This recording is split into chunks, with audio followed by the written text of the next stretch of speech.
Ooh, it's October. You know what that means? Columbus Day! And apparently it's also the month where people watch a lot of horror movies and dress up in costume. I wouldn't know anything about that. I never dress in costume or watch horror movies.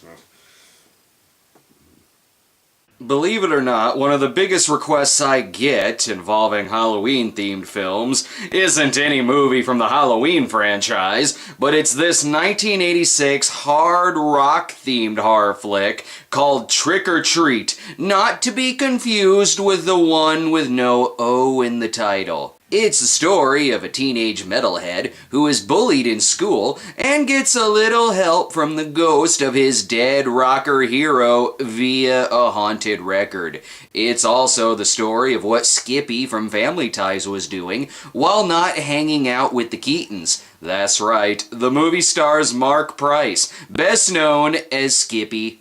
It's also the directorial debut of character actor Charles Martin Smith of American Graffiti and The Untouchables. But most importantly, you can now say that you're watching an 80s horror film from the director of Air Bud and Dolphin Tale. Seriously. And since it's often requested to me, I'm sure it's really good. Really fucking good. It's the 1986 De Laurentiis film that's no Blue Velvet, but is at least better than King Kong Lives. Let's get this rock party started. Go, bear these tidings to great Lucifer. Say Faustus doth surrender up his soul. I already have to listen to scripture in the Pure Flicks movies. I don't need it in the 80s horror flicks too. The hardest part of this movie will be resisting the urge to reference Rocket's Your Decision. We start out by showing posters of bands and performers who aren't the person singing, and just what the hell is playing.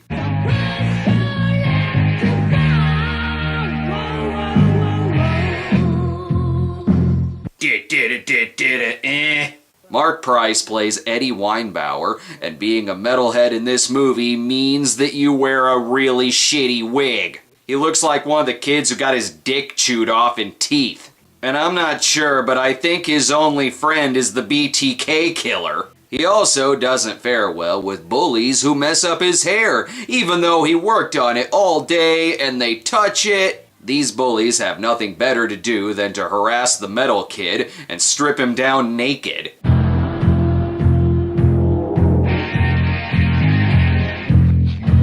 And then he grows up to become Dwayne Johnson and partners with Kevin Hart. It'll do really well, but will be instantly forgotten. But at least he has his music. I mean, I've got thoughts in my head that nobody but you would understand. The one thing that holds me together is you. You did it, man. Hot damn, he's gonna fuck that poster of Michael Hutchins. His rock hero is Sammy Kerr, played by the late Tony Fields. Sammy's act apparently consists of biting snakes in half, dousing himself in blood, and sexually harassing a microphone. But what does his music sound like?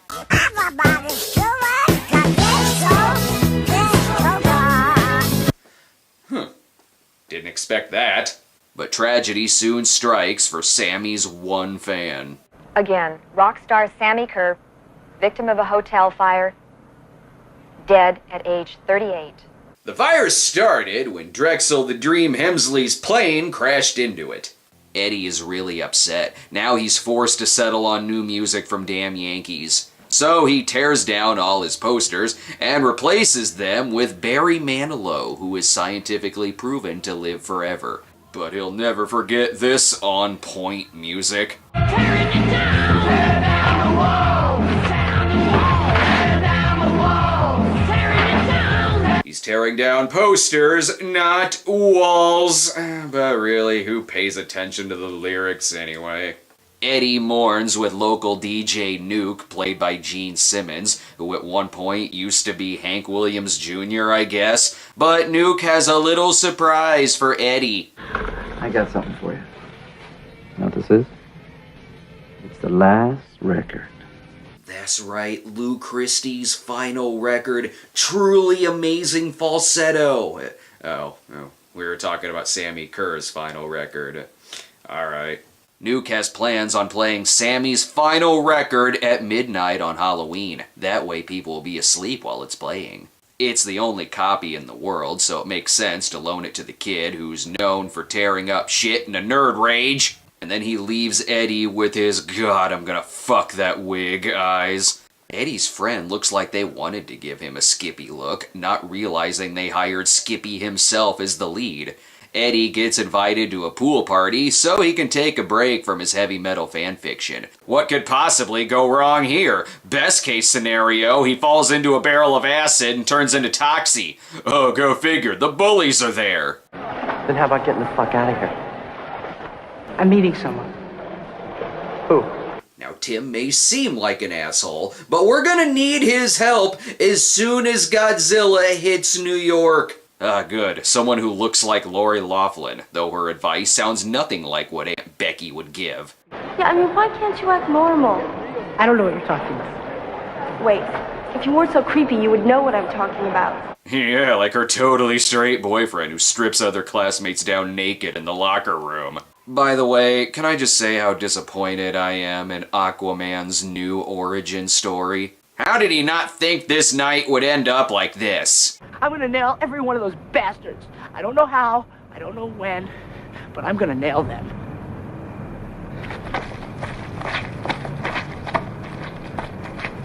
Yes, he's gonna track water all over their freshly cleaned carpets. Now's as good a time as any to listen to that new album. That's quite the meh face you're giving.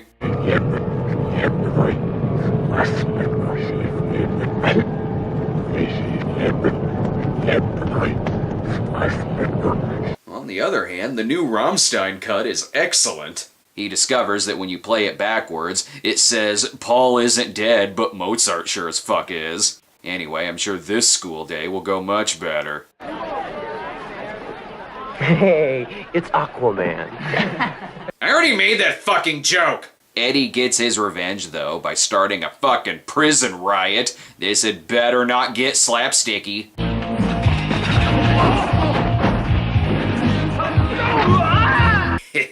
Can't pick on someone with a broken back now, can ya? They're running so fast they don't even see the 35-year-old rummaging through someone's locker. Will Eddie get the best of these bullies?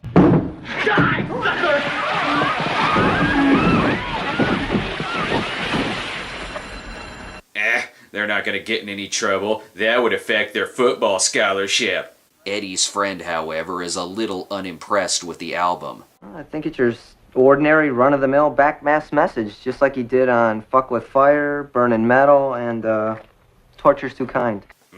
Are those albums, singles, or forgotten Herschel Gordon Lewis movies? Rest in peace. Now he's off to go tend to the corpses in his fridge, while we at home play 80s metalhead or hipster. Or let's just listen to that haunted record again.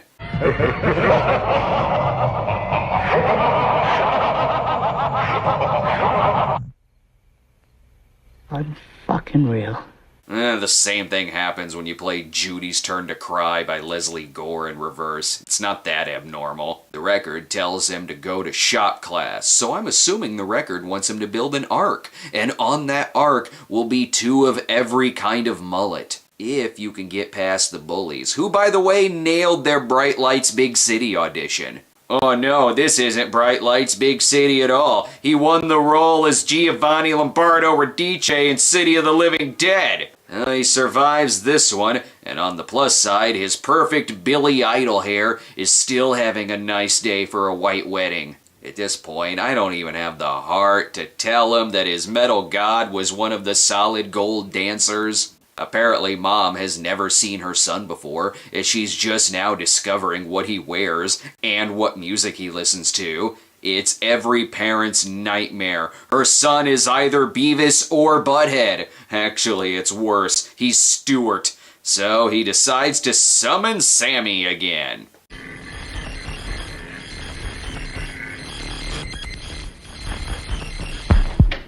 Oh, hey, it's his best song yet. Oh, look, he made Tim a mixtape. I sure hope it's got some Simply Red on there. And the creepiest person in the movie is still the bone and panty collector, even with Eddie dressing like a reject from Griff Tannen's gang. Tim, meanwhile, is waiting for the Great Pumpkin to rise, and by Great Pumpkin, I mean his dick. But when he goes to take a piss, his girlfriend decides to listen to some music.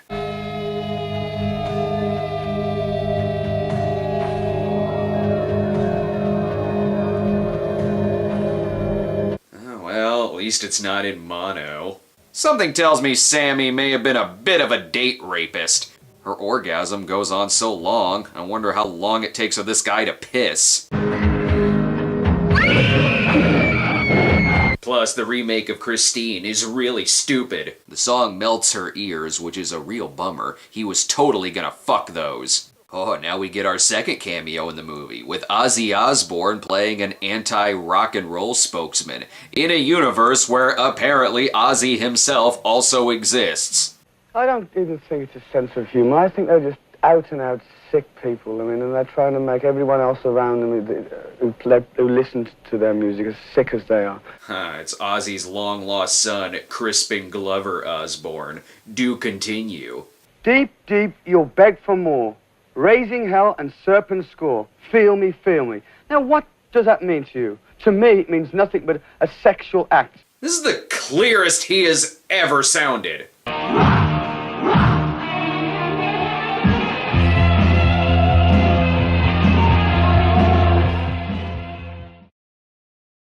Tim shows up at Eddie's house instead of going to the cops, but Eddie has his pumpkins perfectly trained. And you did something to that tape. I don't know what you did, but you're getting into some weird fucking shit, man. And I just want you to stay away from me, okay? All right? Bullshit! If you don't keep bullying him, how is he gonna become the killer from Prom Night, or Terror Train, or Slaughter High? You see where I'm going with this. The record tells him to kill them all, because it got bored of possessing the son of Sam's dog. We can't just go and... Nail them all. Nail them all. Fuck them. Well, that's getting a parental advisory sticker, and most certainly will not be sold at Walmart. Just wait until the internet is invented. I'm just saying, Eddie seems like the kind of guy who needs a conspiracy blog to pass the time. Better than continually playing this music.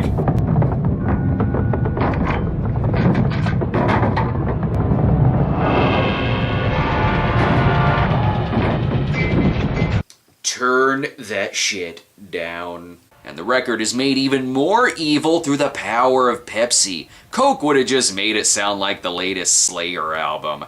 Oh hey, good horror effects. Haven't seen that in a while. So is this killer gonna actually appear in the movie?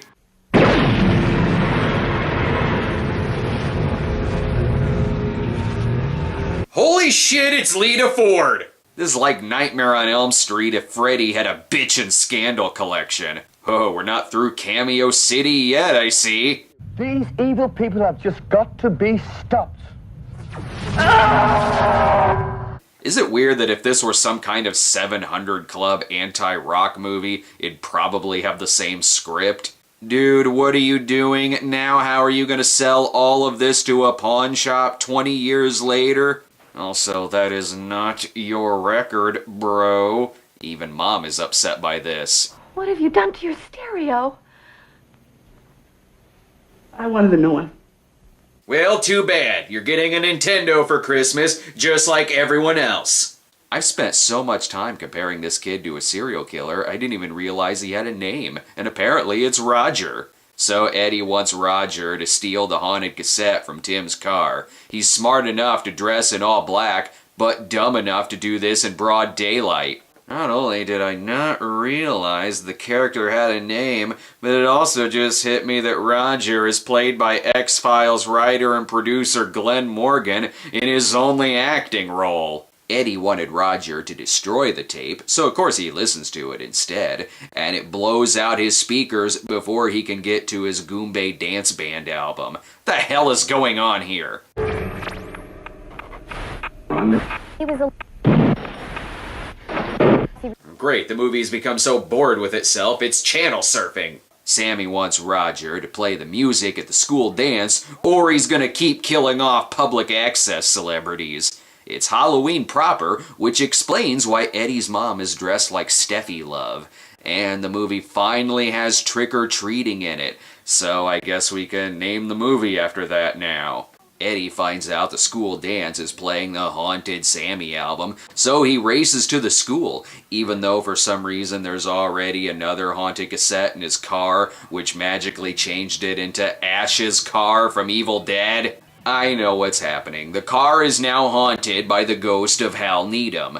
And then he just leaves and abandons his car. Irresponsible. Now for a cameo from the movie's director, Groucho Martin Smith. But Sammy's ghost soon arrives to play a set.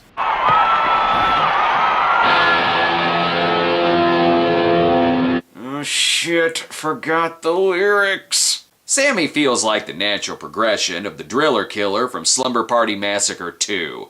Though I'm not exactly sure what's turned Sammy into a murderer. It's not really a revenge story. He just died in a fire, probably from being an idiot. Therefore, everyone must die. Or simply listen to his music. My pal's name is Football. He always likes to drum. My pal's name is Football. Oh, God, it's worse than I thought it would be. Though I guess the soundtrack does have one fan. It's a trick or treat. See my face to the next time. And what we should need. Yeah, you call yourself a fan now, but this is one rocker who will kill you if you don't rock hard enough.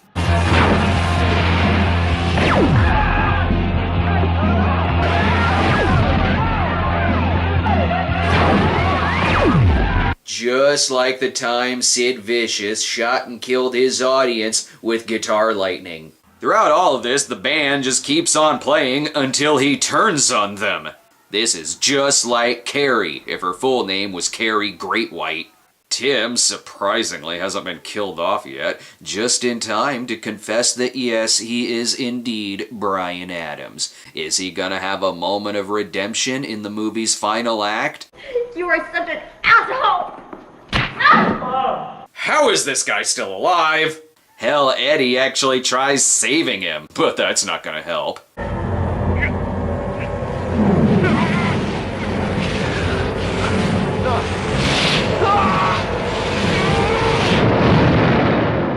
And then he was doomed to appear in 176 episodes of Desperate Housewives. Oh, the cops are finally here. Well, better late than really late. Roger tries killing him, but the movie's still got 20 minutes left, and I doubt that all of that is ending credits and mourning over Roger.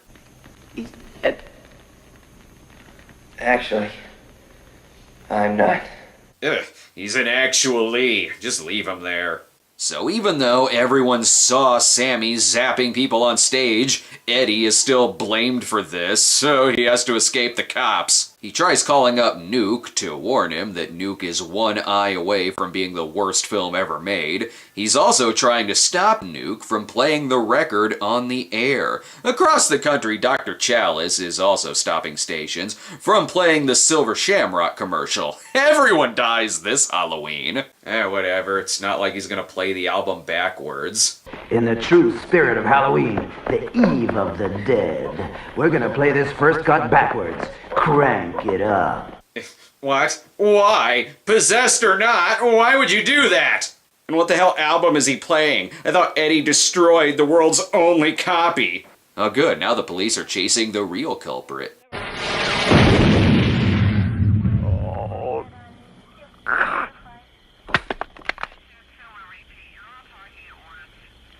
Unfortunately, he was stopped by Officer Looney Tunes. But there are some fine chuckles to be had here, unironically. Jesus! Can't you just open the door? Give me a heart attack.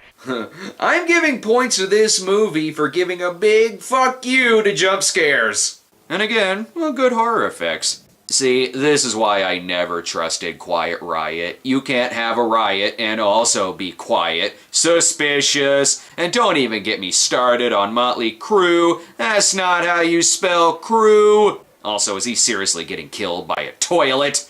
Okay, so he's not dead. Or maybe he is, and this is mysteriously taking place in the Maximum Overdrive continuity. I sure hope Nuke is alright.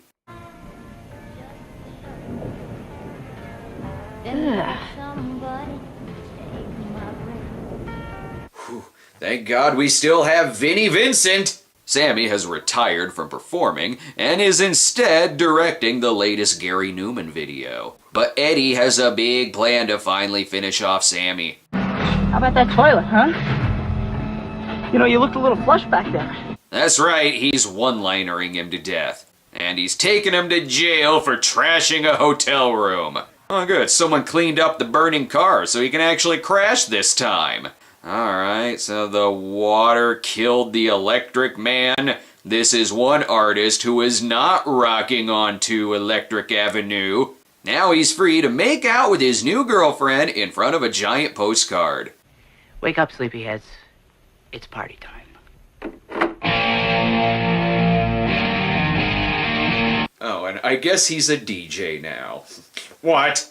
One thing is definitely for sure, I am never listening to my Wasp albums again. Largely because I don't own any in the first place. Well, since this movie brought it up, what does happen when you play the movie backwards?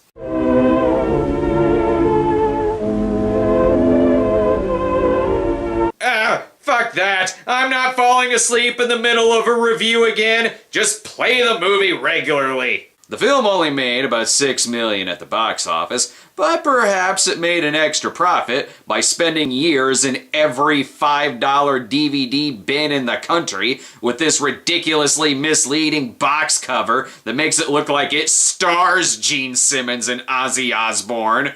I prefer the original poster, which makes it look like it stars Stacey Jacks from Rock of Ages. Well, I was very disappointed in this film for over-spotlighting loud noise over the quiet dignity of a fine metropolitan opera. How am I supposed to sip on a glass of clinker brick wine when the soundtrack keeps breaking my glass? Perhaps someday we can get an opera horror film starring Ralph Malph. Naturally, we've got more Halloween-themed episodes to look forward to this month, but since we haven't done a fan poll in a while, subscribers to our Patreon page can vote on the next episode. And these spooktacular choices include the 2005 horror film Jack-O-Lantern. Evil lives in everything, like a Freddy pumpkin. What else we got here? We got the comedy Spaced Invaders. Sure, relive your disappointment. Alright, what's next Halloween movie we got? I think it might actually be empty. Just go ahead and pop up something for me. What? Fucking Windy City? The hell does that have to do with Halloween? Nothing! Absolutely nothing! The goddamn poll is drunk again! Okay, fine. Those three choices. Have fun. Die, commie pig.